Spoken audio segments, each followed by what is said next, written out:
Mula naman sa itaas ay gumawa ng isang pag-atake ang headmaster ng Nguyen family kung saan ay lumikha ito ng isang palm strike patungo sa tahanan ng Lan family. Sa pag-atake ng headmaster ay bigla namang lumabas ang isang barrier na pumoprotekta sa buong tahanan ng Lan family, subalit sa lakas ng atake ng headmaster, ay hindi ito kinaya ng barrier dahilan upang manghina ito at tuluyang mawasak.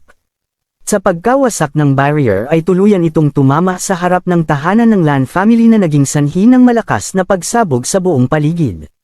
Dali-dali namang lumabas sina Miss Lan Ying at kanyang lolo upang harapin ang headmaster ng Nguyen family, habang sa isip-isip naman ni Miss Lan Ying na humihingi siya ng tawad sa ating bida dahil hindi niya na maisa sa katuparan ang mga pangako niya rito. Nagsalita naman ang lolo ni Miss Lan Ying at nagmakaawa sa headmaster ng Nguyen family.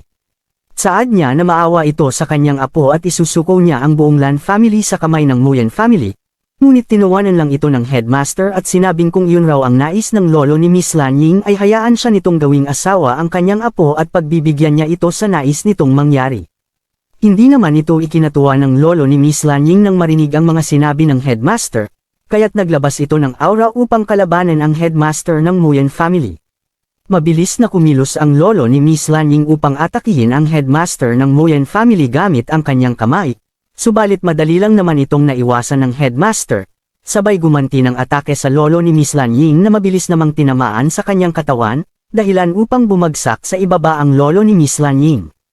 Agad na tumungo si Miss Lan Ying sa kanyang lolo upang alamin ang kalagayan nito, ngunit winika naman ng lolo ni Miss Lan Ying na umalis na raw ito at iwan na siya upang makaligtas sa kapahamakan. Sa gitna ng naglalagablab na apoy, matigas na tumayo ang headmaster ng Nguyen family habang nakatingin kay Miss Lan Ying at sa kanyang lolo, kung saan naitanong nito kung nasaan raw ang maliit na white tiger. Tumugon naman si Miss Lan Ying kahit kitang-kita ang takot sa kanyang mukha at winikang habang siya raw ay nabubuhay ay hindi niya ito makukuha ang maliit na white tiger. Bigla namang nagbago ang ekspresyon ng headmaster, dahil sa galit ay isang malakas na enerhiya ang lumabas mula sa kanyang katawan. Kasabay nito ang pag-ipon ng kanyang aura sa kanyang mga kamay at mabilis na inatake si Miss Lan Ying. Habang mabilis na tumungo ang nag-aapoy na enerhiya papunta kay Lan Ying, biglang lumiwanag ang isang bagay sa kanyang katawan. Isang malakas na puwersa ang bumalat sa paligid, at sa isang iglap ay sumabog ang enerhiya patungo sa kalangitan bago pa man siya tamaan ng atake. Mula roon ay lumitaw ang King's Weapon sa kanilang harapan na ikinagulat naman ni Miss Lan Ying sapagkat sa muling pagkakataon ay iniligtas na naman siya ng bagay na iniwan ni Sian Tan mula sa storage ring na ibinigay nito. Nang makita naman ito ng headmaster ng Nguyen family ay agad na nanlaki ang kanyang mga mata, sapagkat hindi niya raw inaasahan na roon niya makikita ang King's Weapon na itinago ni Sian Tan. Wika pa niya na mula sa araw na iyon ay mapapasakamay na niya ang King's Weapon. Dahan-dahan niya itong iniabot nang biglang may isang individual na hinawakan ang kanyang braso upang pigilan siyang makuha ang King's Weapon, dahilan upang ikagulat ng headmaster at naitanong kung sino ang mapangahas na nais siyang pigilan sa pagkuha ng King's Weapon. Mula roon ay ipinakita ang ating bida at sinabing sa tingin niya raw ay hindi niya ito napinsala nang gusto matapos ang kanilang huling paghaharap. Napasigaw naman ang headmaster nang makita si Sian Tan dahil sa pagkagulat, ngunit mabilis naman siyang sinipa ng ating bida sa kanyang katawan dahilan upang tumilapon ang headmaster. Niyakap naman ni Miss Lan Ying si Sian Tan sapagkat inakala niya raw nakatapusan niya na sa oras na iyon.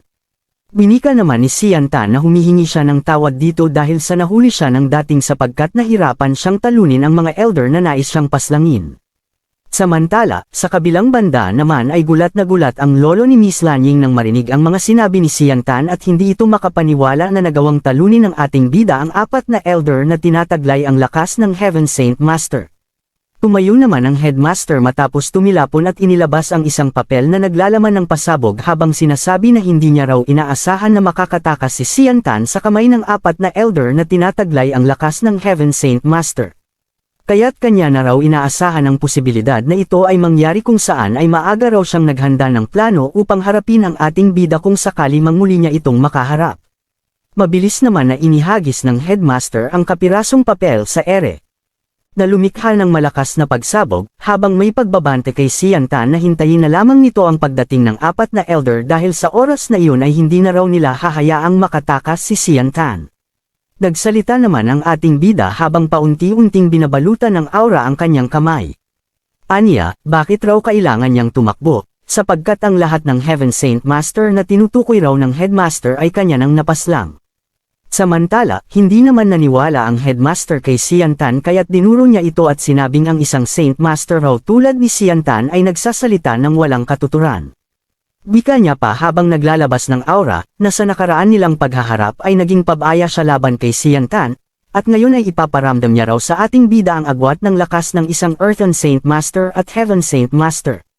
Mabilis namang kumilos ang Headmaster upang sugurin si Sian Tan, habang ang ating bida naman ay tila kalmado lang na nag-aantay sa gagawing atake ng Headmaster. Sa paparating na atake ay inihanda ni Sian Tan ang kanyang gagawing atake laban sa Headmaster kung saan ay inipon niya ang lahat ng aura sa kanyang daliri at lumikha ng tila espadang enerhiya. Nang matapos makapaghanda si Sian Tan ay kanyang iwinasiwas ang tila espadang aura patungo sa Headmaster, kung saan ay kitang-kita ang malaliwanag na bilis sa ginawang atake ng ating bida. Napasigaw naman ang Headmaster sa sakit matapos maputol ang kanyang mga paa sa pamamagitan ng isang atake ni Sian Tan, at hindi ito makapaniwala sa pangyayari. Sa kanya namang pagbagsak ay baka sa mukha ng Headmaster ang pagtataka dahil nagawa siyang mapinsala ni Sian Tan kahit ang kanyang lakas ay nasa antas ng Heaven Saint Master. Marahan namang lumapit si Sian Tan sa harapan ng Headmaster habang ito ay nakahandusay sa ibaba na paunti-unting natatakot at pasiga na humihingi ng tulong sa apat na elder. Subalit, tuluyan ng tinapos ni Sian Tan ang kanyang buhay nang atakihin ito ni Sian Tan sa bandang dibdib, dahilan upang mapaslang ang Headmaster. Sa pagkapaslang ng Headmaster ay winika ni Sian Tan na kung iyon raw ang nais ng Headmaster na makita ang apat na elder, ay pagbibigyan niya ito. Matapos mapaslang ni Sian Tan ang Headmaster ay napalingon siya sa kanyang likuran ng kanyang mapansin si Miss Lanying na inaaalalayan ang kanyang lolo sa pagtayo. Kaya't humingi ng tawad si Sian Tan dahil sa kanyang nagawa ay nagdusa ang buong Lan family. Sa isip-isip naman ng lolo ni Miss Lanying habang nakatingin kay Sian Tan, ay hindi niya moari ang mga nangyari sapagkat kanyang nasal ayan ang isang atake ng Earthen Saint Master na pumaslang sa isang Heaven Saint Master.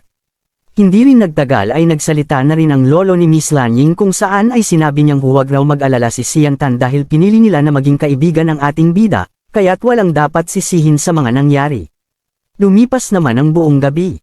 Kinabukasan ay agad na tumungo sina Sian Tan kasama si Miss Lanying sa lungsod ng Changfu Village upang kausapin ang lolo ni Chanyo.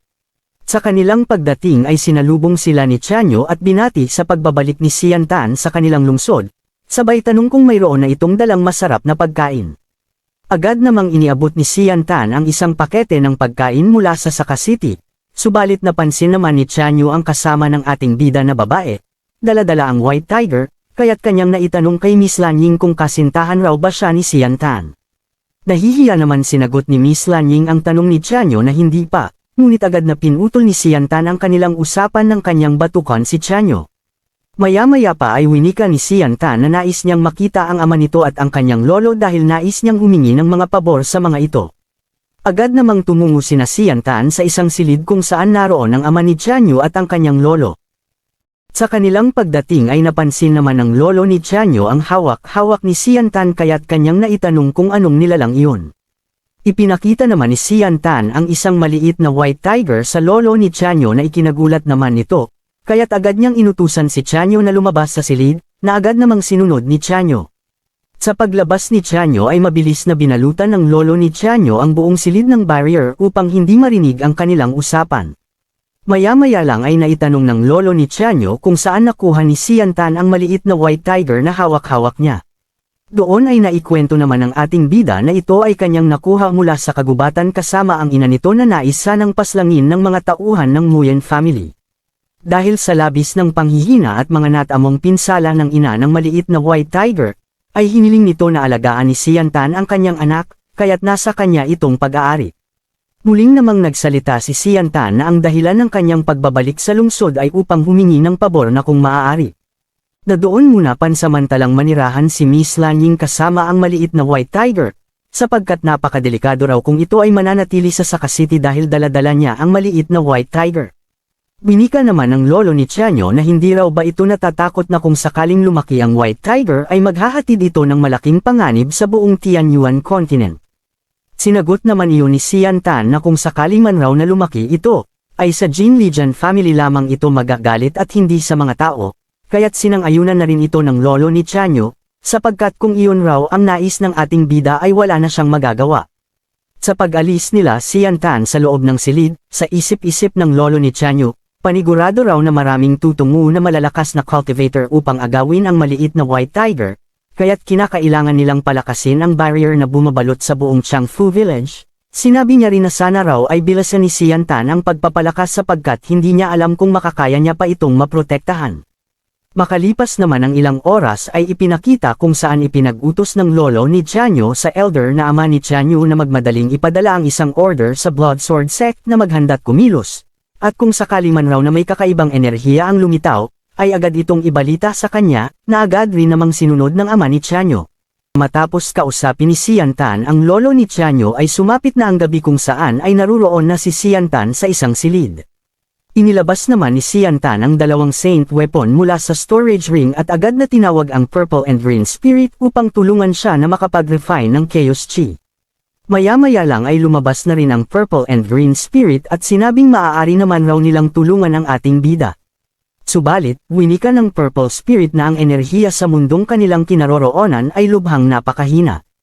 Sinabi rin ng Green Spirit na ang pagre-refine ng kahit maliit na uri ng Chaos Chi ay kinakailangan ng malaking halaga ng enerhiya, kaya't ang pagkukultivate raw ni si Yantan sa hinaharap ay mas magiging mahirap. Winika naman ni si Yantan na ayos lang raw iyon sapagkat maaari naman siyang humanap ng iba pang King's Weapon upang gamitin sa pagre-refine ng Chaos Chi. Wika niya pa na ang Jia family at Shi family ay napakaraming kayamanan. Hindi rin nagtagal ay naitanong ni si Yantan kung ano ang dapat niyang gawin, na sinagot naman ng dalawang spirit na ipikit niya ang kanyang mga mata at mag-concentrate habang sila naman raw ay tutulong sa ating bida. Agad namang ipinikit ni si Yantan ang kanyang mga mata at itinotok ng dalawang spirit ang kanilang mga palad sa mukha ni si Yantan habang hawak-hawak nila ang dalawang King's Weapon. Sa pagpikit ni si Yantan ng kanyang mga mata ay napunta siya sa kanyang Sea of Consciousness kung saan ay kanyang nadatna ng isang itim na enerhiyang dumadaloy at kumikislap at kanya namang naitanong kung iyon na raw ba ang tinatawag na Chaos Chi. Mula naman sa labas ay paunti-unting namuo ang isang kulay itim na enerhiya sa kanyang noo sa tulong ng Purple and Green Spirit, kaya't winika ng dalawa na tumungo si Yantan sa Purple and Green Sword Codex upang tuluyan ng ma-refine ni Yantan ang Chaos Chi. Makalipas naman ang 2 oras ay ipinakita si Yantan na nagkukultivate habang nababalutan ng itim na enerhiya ang buo niyang katawan na tinatawag na Chaos Chi. Matapos makumpletong ma-refine ni Yantan ang Chaos Chi ay inilagay niya ito sa kanyang palad at naitanong sa Purple and Green Spirit kung iyon na raw ba ang itsura ng Chaos Chi. Sinagot naman ito ng Purple Spirit na ang kanyang na-refine ay ang first form pa lamang ng Chaos Chi. Naitanong naman ni Yantan kung anong ibig sabihin ng sinasabi nitong first form ng Chaos Chi. Winika naman ng Green Spirit na iyon raw ang pinakamahinang uri ng Chaos Chi at ang lakas nito ay hindi may kukumpara sa lakas ng isa sa 1,000 na totoong lakas ng Chaos Chi. Dagdag niya pa na dahil raw sa hindi sapat ang enerhiya na nagmula sa mga King's Weapon ay hindi pa nito kayang maipakita ang totoong lakas ng Chaos Chi. Napatanong naman si Yantan sa kanyang sarili na kung hindi pa raw iyon ang totoong Chaos Chi, gaano raw kaya kalakas ang totoong Chaos Chi. Winika naman ng Purple Spirit na walang cultivation technique ang makakayang makapag-cultivate ng Chaos Chi sa buong kontinente, kaya't simula raw ngayon ay ang Purple and Green Spirit Codex na ang gagamitin ni Yantan upang makapag-cultivate, na agad rin namang sinang-ayunan ng ating bida. Sa pagpapatuloy ng kanilang pag-uusap ay winika ng Green Spirit na ang Purple and Green Sword Codex ay nahahati sa 3 uri, kung saan ang ika-unang uri ng Purple and Green Sword Codex ay nasa pagmamay-ari na ng ating bida. Wika rin ng Purple Spirit na maraming oras pa ang natitira at kahit na matagpuan raw ni Yantan ang 2 uri ng Purple Green Sword Codex ay hindi niya naman ito maisasagawa ng maayos. Naintindihan naman ito ni Yantan kaya't kanyang sinabi na iisang uri lang ang kanyang gagamitin hanggat hindi niya pa ito gaanong namamaster, sabay ipinag-utos sa Purple and Green Spirit na maaari na silang bumalik sa kanyang Sea of Consciousness. Makalipas ang ilang oras ay patuloy na nag-cultivate si Yantan sa loob ng silid hanggang sa iminulat niya ang kanyang mga mata, kasabay ng malakas na impact sa buong paligid dahilan upang magsitalsikan ang mga gamit. Agad naman na tumayo si Yantan sa kanyang kinauupuan at ikinatuwa niya matapos niyang makapag-breakthrough patungo sa Heaven Saint Master. Kaya't mabilis na nag-concentrate si Yantan at ginamit ang Divine Sense upang pakiramdam ang buong paligid at hanapin si Chanyu kung saan ito naruroon.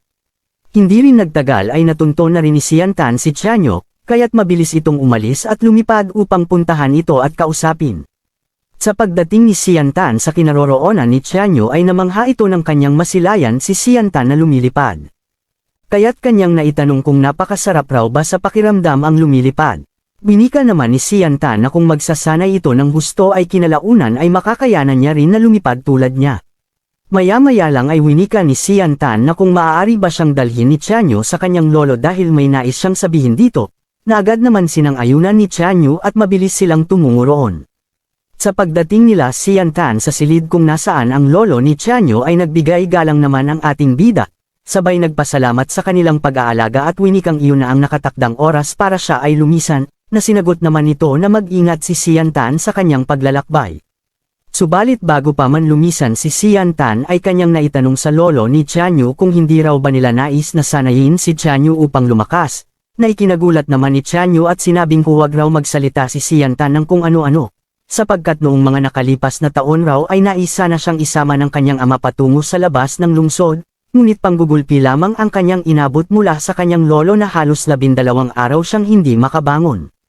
Winika naman ni Siantan sa lolo ni Tianyu na kung hindi raw mararanasan nito ang outside world, ay hindi magiging ganap na tunay na martial artist si Tianyu. Dagdag niya pa na dahil sila raw ay tunay na nagmamalasakit sa kanyang apo, ay kailangan na rin nilang isipin ang kapalaran sa hinaharap ni Tianyu, sapagkat kailanman ay hindi maaaring manatili ito sa kanilang poder. Samantala, sa kabilang banda naman, habang hindi makapag-react si Tianyu sa mga sinabi ni Siantan, ay winika ng ating bida na sabihin na raw nito ang nilalaman ng kanyang puso at kung ano ang nais niyang mangyari, kung kaya't hindi na rin nag-atubili si Tianyu sa pagsasabi ng kanyang nais na mangyari sa kanyang buhay. Saad niya, habang nakapikit dahil sa takot, ay nais niyang makita ang outside world, sapagkat hindi niya pa raw ito nakikita sa buong buhay niya, kaya't humihingi siya ng permiso upang makita at mapuntahan ang outside world. Winika naman ng lolo ni Tianyu na naging masyado raw siyang mahigpit sa kanyang apo upang protektahan ito, subalit kung iyon raw ang nais ni Tianyu ay pagbibigyan niya ito sa kanyang hiling, ngunit kailangan niya munang makapag-breakthrough sa Earth Saint Master at kanyang kakausapin ang ama nito upang dalhin siya sa outside world. Nagpasalamat naman si Tianyu sa kanyang lolo at gagawin niya raw ang lahat upang makapag-breakthrough sa Earth Saint Master, at ganoon rin kay Siantan. Winika naman ni Siantan na hanapin na lamang siya ni Tianyu kapag isa na siyang ganap na Earth Saint Master sa outside world. Matapos ang pagpapalam ni Siantan sa lolo ni Tianyu ay agad na rin siyang umalis at naglakbay upang tumungo sa Gerson Kingdom, subalit masyado raw itong malayo kaya't kanyang napagdesisyonan na humanap ng isang space gate upang mas mapabilis ang kanyang pagdating sa Gerson Kingdom. Sa pagtingin ni Siantan sa mapa ay kanyang napansin ang Qin Empire, kung saan ay naitanong ni Siantan sa kanyang isipan kung may koneksyon raw ba ito sa kanyang kaibigan na si Qin Ji.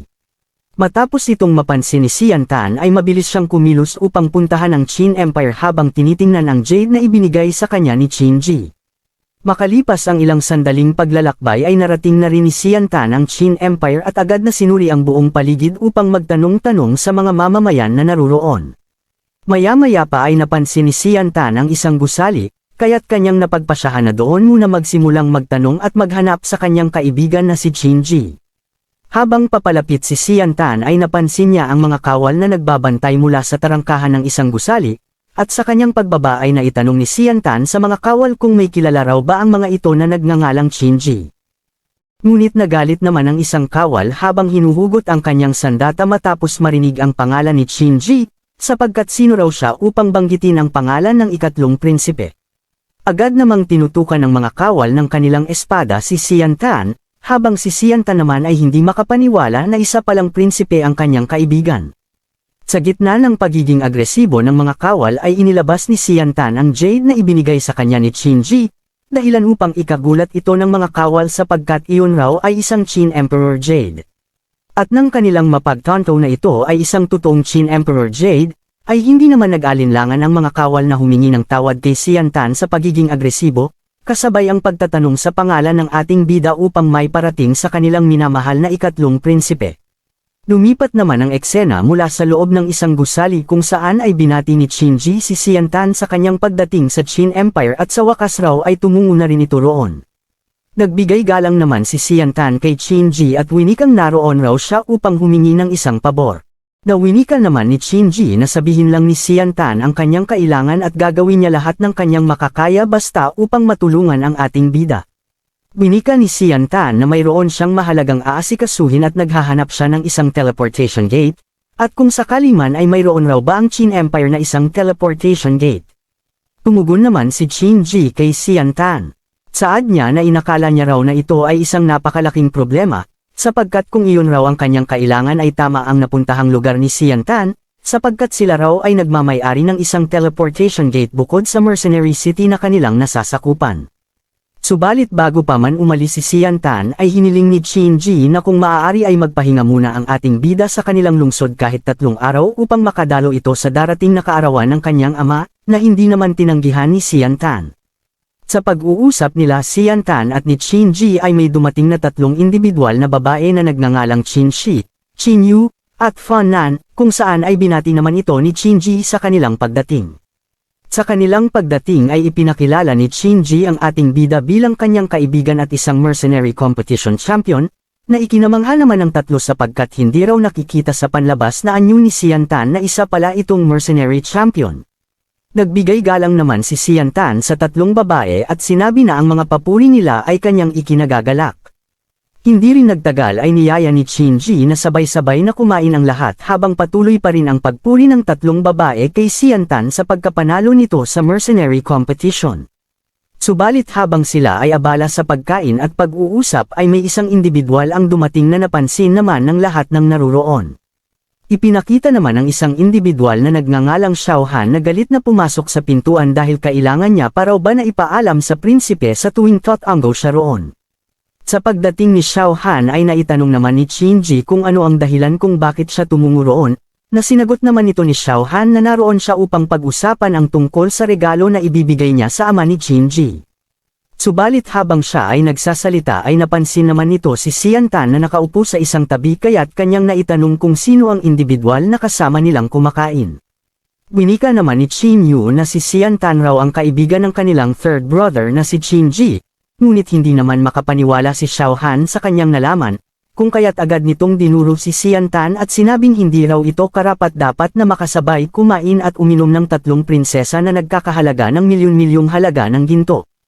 Ikinagalit naman ito ni Qin-ji sa pambabastos ni Xiao Han kay Xian Tan, sapagkat sino raw ang nagsabi na hindi karapat-dapat na kasama nilang kumain ang kanyang kaibigan. Mabilis naman na ipinag-utos ni Qin-ji sa kanilang mga tauhan na dalhin si Xiao Han sa labas ng silid, subalit mariin namang tumanggi si Xiao Han dahil nais niyang subukan ang lakas ng ating bida bukod sa pagkakaroon nito ng magandang itsura. Dahil hindi ito matanggap ni Xiao Han ay dinuro niya ang ating bida at hinamon ng isang duelo at patunayan raw ni Xian Tan kung karapat-dapat ba siya na makasama ang 3 prinsesa. Hinamplas naman ni Qin-ji ang lamesa at sinabing hindi niya raw hahayaan ang pambabastos na ginagawa nito sa kanyang silid at kung sakali mang patuloy pa rin niyang iniinsulto si Xian Tan ay hindi niya na ito palalagpasin. Nagsalita naman si Xian Tan na huwag na raw mag-alala si Qin-ji, dahil sa nais nitong hamanin siya ng isang duelo ay kanya itong pagbibigyan. Dagdag niya pa na hindi niya ito masyadong sasaktan. Agad naman na tinanggap ni Xian Tan ang hamon ni Xiao Han, kung saan ay winika naman ni Xiao Han na nais niyang sila ay maglaban sa labas ng silid upang hindi masira ang mga pag-aari ng 3 prinsipe. Nagsalita naman ang ating bida habang hawak-hawak ang kapiraso ng chopsticks at winikang hindi na raw iyon kinakailangang gawin dahil ang silid na iyon ay sapat na upang siya ay labanan. Sa mga sinabi ni Xian Tan ay nagalit si Xiao Han, dahilan upang sumugod ito sa ating bida habang sinasabi na napakayabang raw ni Xian Tan. Gayunpaman, mabilis naman siyang inatake ni Xian Tan gamit ang 2 chopstick na binalutan niya ng aura. Sa pagtama ng atake ni Xian Tan sa bandang balikat ni Xiao Han ay hindi niya ito nagawang maiwasan, at dahil sa bilis at lakas ng atake ng ating bida ay tumilapon ito palabas ng gusali, dahilan upang siya ay tumama sa isang poste at mawala ng malay. Matapos gawin ni Xian Tan ang kanyang atake ay mas lalong namangha ang 3 babae at winikang sana raw ay turuan sila ni Xian Tan ng ginawang niyang teknik. Samantala, naitanong naman ni Xian Tan kay Qin-ji kung bakit ganoon na lamang makipag-usap si Xiao Han kahit alam nito na isang prinsipe si Qin-ji. Naikwento naman ni Qin-ji na ang lolo ni Xiao Han ay ang prime minister ng kanilang Qin Empire na kahit raw ang kanyang ama ay itinuturing itong kapantay ng kanyang katayuan. Subalit noong mga nakalipas na taon, habang naglalakbay ang kanyang ama sa buong kontinente, ay may isang asasin na sumugod sa kanyang ama upang ito ay paslangin. Ngunit dahil sa lolo ni Xiao Han, nagawang makaligtas ng kanyang ama matapos nitong isakripisyo ang sarili niyang buhay. Mula roon ay itinuring na rin ng ama ni Qin Ji si Xiao Han bilang isang tunay na anak. Naitanong naman ni Xian Tan kung gaano raw ba kalakas ang lolo ni Xiao Han, na sinagot naman ni Qin Ji na ito ay isang 5th level Heaven Saint Master. Matapos ang mga pangyayari, dumating na rin ang araw ng kaarawan ng ama ni Qin Ji, kung saan ay nagtipon-tipon lahat ng matataas na opisyal ng buong Qin Empire upang ipagdiwang ang kaarawan ng hari. Sa pagdating naman ng hari na ama ni Qin Ji, ay nagbigay galang ang lahat ng naruroon kasabay rin ng pagbati nito sa mga bisita na dumalo sa kanyang kaarawan. Maya-maya lang ay nagsimula na ang pagbibigay ng regalo sa hari, kung saan ay unang naghandog ng regalo si Xiao Han na naglalaman ng isang legendary cloud bead, na ikinatuwa naman ng hari dahil ito ay may kukumpara sa 5th grade rank elixir. Nagpatuloy ang paghahandog ng bawat regalo ng mga bisita sa hari hanggang sa sisiyantan na ang napansin ni Xiao Han, at itinuro ang ating bida upang ito naman ang maghandog ng regalo. Nag-alala naman si Qin Ji dahil sa binabalak ni Xiao Han na pagpapahiya sa ating bida, kaya't agad itong humingi ng tawad sa kanyang ama dahil sa kaguluhan na nangyari sa pagitan ni Xiao Han at ng kanyang kaibigan na si Xian Tan. Ngunit hindi pa man natatapos magsalita si Qin Ji ay pinigilan siya ni Xian Tan at winikang huwag raw itong mag-alala sapagkat siya na ang bahala. Inilabas naman ni Xian Tan ang isang kahon upang ihandog sa hari at nagpakilala bilang si Jian Chen, na kaibigan ng kanyang anak na third prince ng Qin Empire. Winika naman ng ama ni Qin Ji na tila marami na raw si Xian Tan na idulot na gulo sa kanyang pamilya, kaya't kanyang naitanong kung ano raw ba ang regalo na may hahandog ni Xian Tan. Tumugon naman si Xian Tan na ito ay isang 8th rank grade brightness elixir, na ikinagulat naman ng hari. Kaya't kanyang pinaulit ang mga sinabi ni Xian Tan kung tama raw ba ang kanyang narinig na ito ay isang 8th rank grade brightness elixir, na sinang-ayunan naman ng ating bida. Agad naman na pinatawag ng hari ang isang Light Saint Master upang suriin ang elixir kung ito raw ba ay totoong 8th rank grade brightness elixir. Makalipas naman ang ilang sandali, nang makarating ang Light Saint Master ay mabilis niyang sinuri ang elixir na naroon sa kahon na ibinigay ni Xian Tan. At sa kanyang pagbukas, ay paunti-unti itong nagbigay ng liwanag hanggang sa tuluyan itong lumikha ng napakalakas na liwanag sa buong paligid. Mula roon ay napagtanto ng Light Saint Master na totoo ang 8th rank grade brightness elixir na ibinibigay ng ating bida. Kaya't abangan sa susunod kung ano ang mangyayari matapos pahiyain ni Xian Tan si Xiao Han matapos niyang ihandog sa hari ang 8th rank grade brightness elixir. Ito lang ang kinaya ng utak ko mga idol, madali lang siyang basahin pero mahirap ikwento.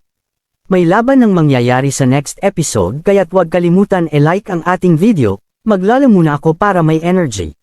Subscribe ka na.